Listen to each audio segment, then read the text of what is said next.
MA उत्तरार्ध हिंदी के समस्त विद्यार्थियों को मैं एसोसिएट प्रोफेसर जेपी बिलोनिया आज जिस विषय पर अपना यूट्यूब व्याख्यान देने जा रहा हूँ वह है भाषा विज्ञान का अन्य विज्ञानों से क्या संबंध है।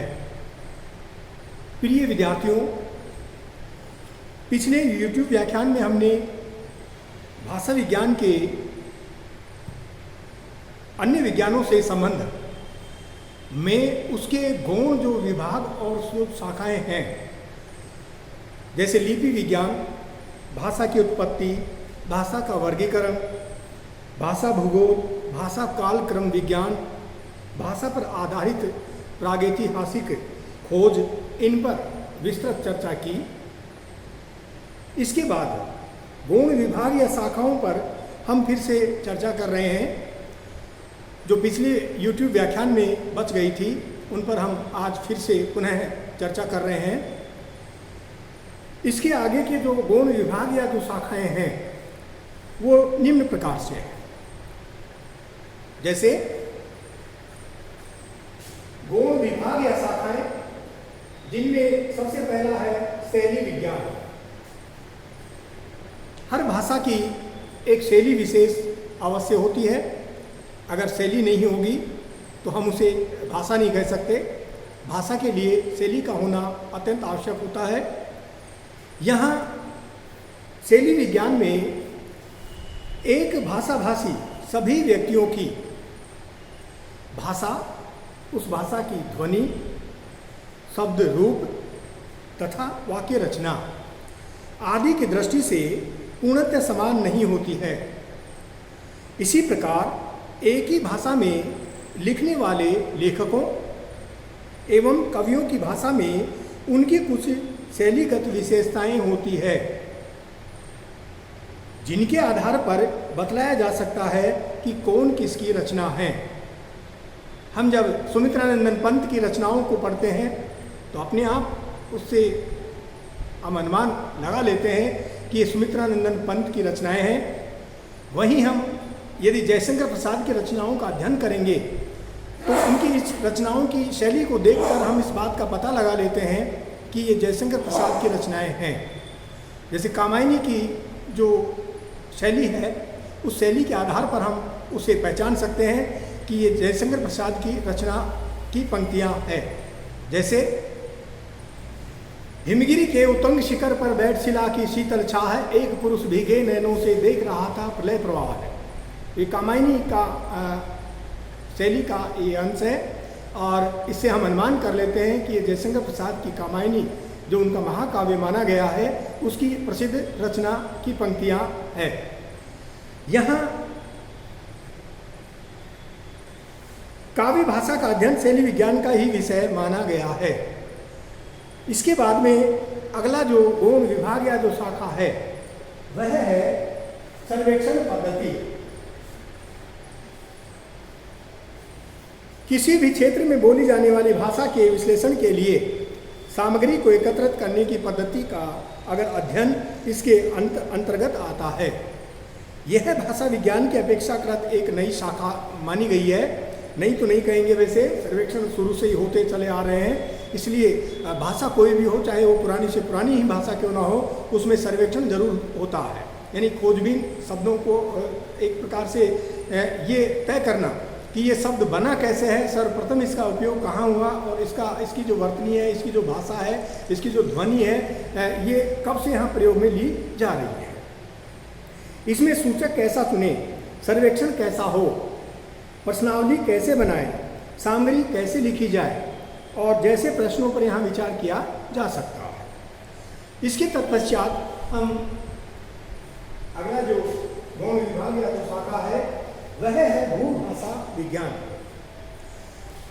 इसके अंतर्गत विश्व में भाषाओं का वितरण, उनके राजनीतिक, आर्थिक, सामाजिक एवं सांस्कृतिक महत्व का आकलन, वे कैसे एक दूसरे पर यहाँ अंतःक्रिया करती है, राष्ट्रों की संस्कृति भाषा को कैसे प्रभावित करती है और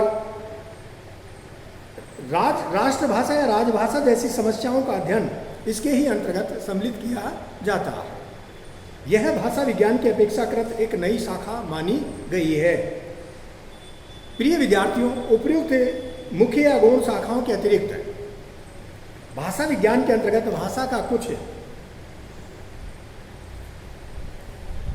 भाषा विज्ञान का कुछ अन्य दृष्टियों से एवं आधारों पर भी अध्ययन किया जाता है और इनमें से कुछ का भाषा विज्ञान के विभागों एवं उपविभागों के रूप में उल्लेख भी होता है। और उदाहरण के लिए जैसे सुर विज्ञान, इसमें भाषाओं के सुरों का अध्ययन किया जाता है।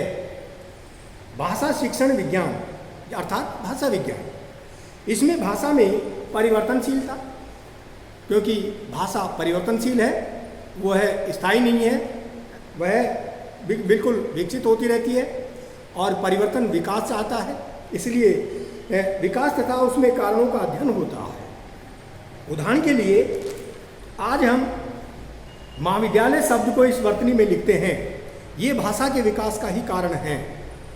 यहाँ कारण यह है कि सुगमता के कारण सहूलियत के साथ लोगों ने पुराने महाविद्यालय शब्द को नए विकसित रूप में महाविद्यालय बना लिया है। जैसे पुराना जो शब्द है वो हम इस तरह से लिखा हुआ देखते हैं,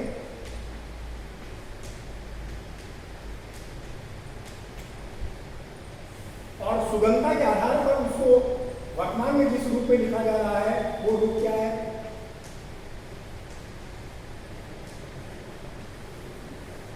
ये इसका एक अनूठा उदाहरण हो सकता है कि भाषा हमेशा परिवर्तनशील है और भाषा का हमेशा विकास होता रहता है। यहाँ नए विकसित रूप में महाविद्यालय हमने उसको बना लिया। अब हम बात करेंगे व्यक्ति बोली का विकास कैसे होता है। इसमें एक व्यक्ति की भाषा या बोली में विकास का ही अध्ययन किया जाता है। आरंभ में व्यक्ति बोली इस तरह से विकसित रूप में नहीं थी, जैसी आज के समय के परिवर्तन के साथ साथ व्यक्ति बोली भी विकास को प्राप्त होती चली गई है।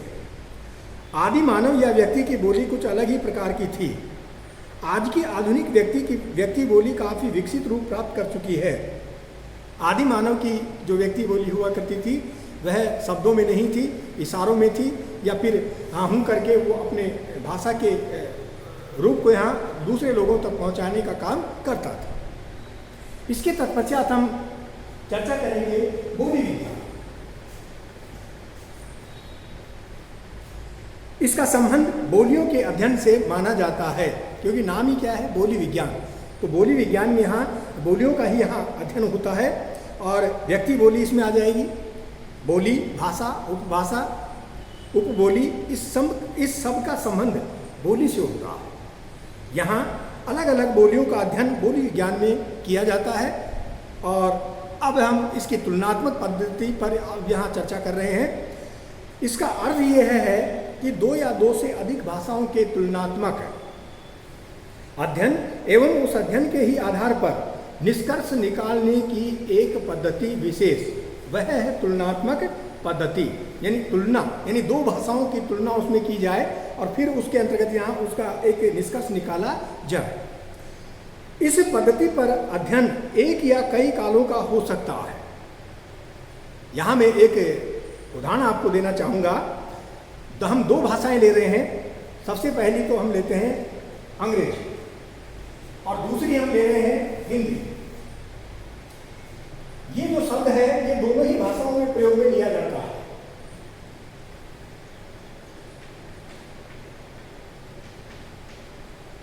और शब्द कौन सा है? नियर। हिंदी में ये शब्द आपको हिंदी में लिखा हुआ मिलेगा नियर, और अंग्रेजी में NEAR। इसका अर्थ क्या होता है? पास या समीप। देखिए भाषाएं दोनों हैं, अंग्रेजी भी है और हिंदी भी है, लेकिन शब्द विशेष का जो अर्थ वहां लिया जा रहा है। अब नियर शब्द का प्रयोग कई कवियों ने हिंदी साहित्य के अंतर्गत किया है। उनमें से जो प्रमुख कवि हैं, मलिक मोहम्मद जायसी ने जब अपनी पद्मावत लिखी तो उस पद्मावत के सिंघल दीप वर्णन खंड में, यानी जब हीरामन तोते को वह राजा रतन सेन की खोज के लिए भेज रही है, तो हीरामन तोता उड़ता उड़ता सिंघल द्वीप के समीप जा बैठा। सिंघल द्वीप की घनी जो अमराइयाँ हैं, उन अमराइयों के जो ऊंचे गगनचुंबी जो पेड़ पौधे हैं, उनकी शाखाओं पर बैठकर वह तोता कुछ देर विश्राम कर लेना चाह रहा था। इसलिए उस तोते ने वहाँ कुछ देर ठहर करके वहाँ विश्राम भी किया, क्योंकि वो थक गया था। उड़ते उड़ते उसके पंखों में यहाँ थकान हो गई थी। यहाँ जायसी कवि अपने काव्य के कुछ अंश या पंक्तियाँ इस तरह से लिख रहे हैं कि जब सिंघल द्वीप नियर भा आई, जब सिंघल द्वीप नियर भा आई, यानी जब हीरामन तोता उड़ता उड़ता सिंघल द्वीप के समीप पहुंचा। तो यहाँ इसका अर्थ किससे लिया जा रहा है? समीप से। और अंग्रेजी का जो शब्द है नियर, NEAR, उस नियर का अर्थ भी हम किससे लेते हैं? पास और समीप से ही लेते हैं।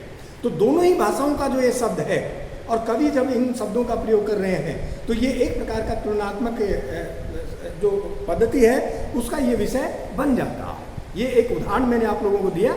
आगे चलते हैं इसके लिए।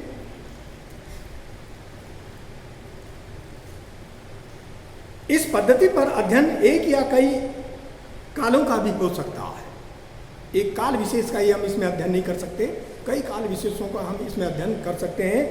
ऐतिहासिक भाषा विज्ञान में भी इस पद्धति से सहायता ली जाती है।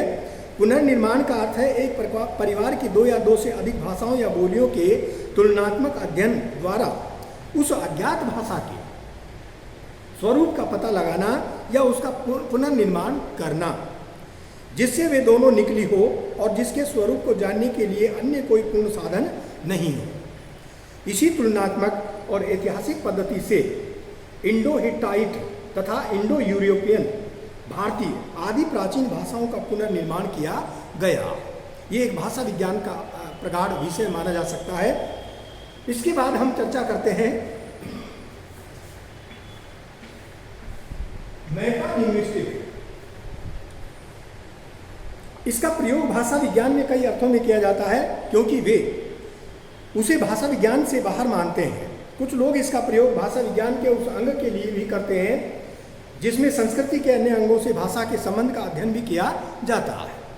कुछ अन्य लोगों ने भाषा के दार्शनिक स्वरूप के विवेचन के लिए किया है। प्रिय विद्यार्थियों, जैसे उनमें कौन कौन है?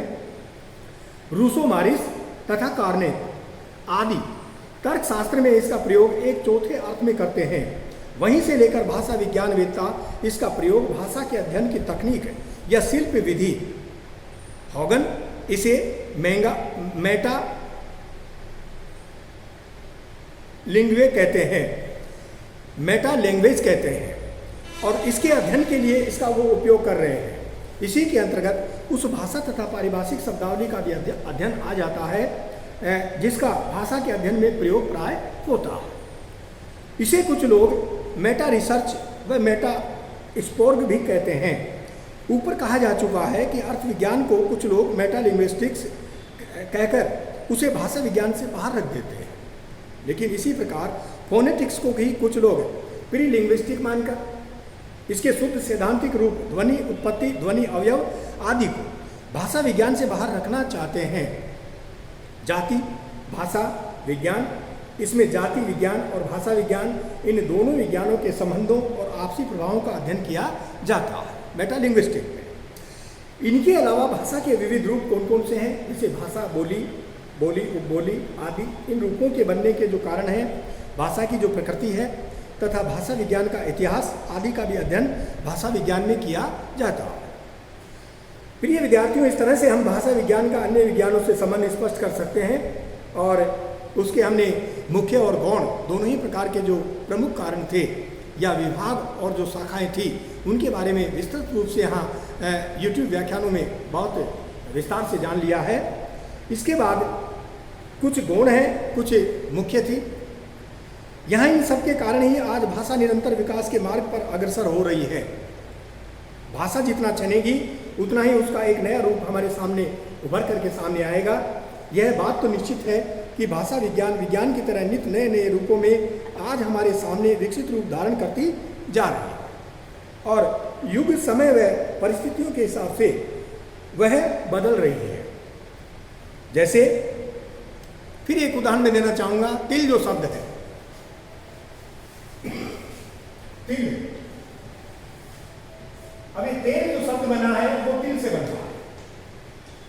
जैसे हिंदी में हम कहते हैं इन तिलों में तेल नहीं है, तो तिल का जो तेल है उस तेल शब्द से ये सभी प्रकार के जो खाद्यान्न जो तेल हैं जिनको हम खाते हैं या जिन चीज़ों से तेल निकलता है उनके लिए, भाई मूंगफली का तेल, सरसों का तेल, सोयाबीन का तेल, ये जो सारे तेल जो शब्द हैं ये बाद में प्रचलन में आए हैं। लेकिन सर्वप्रथम जो तेल शब्द जो है वो तिल से उत्पन्न हो रहा है, तिल शब्द से वो बन रहा है। यहाँ तिल से तेल आज सभी तेल के लिए प्रयुक्त हो रहा है। और इसी विस्तृतता के साथ में आज हम भाषा विज्ञान के इन्हीं जो अन्य विज्ञानों के साथ में जो उसके संबंध हैं उनके प्रमुख कारण और गौण कारण, इन पर हम विस्तृत रूप में चर्चा आज कर चुके हैं। और अगले व्याख्यान में आपको आगे जो भाषा विज्ञान के जो अन्य जो विषय हैं उनके बारे में आप लोगों से विस्तृत रूप में यहाँ चर्चा करेंगे। धन्यवाद।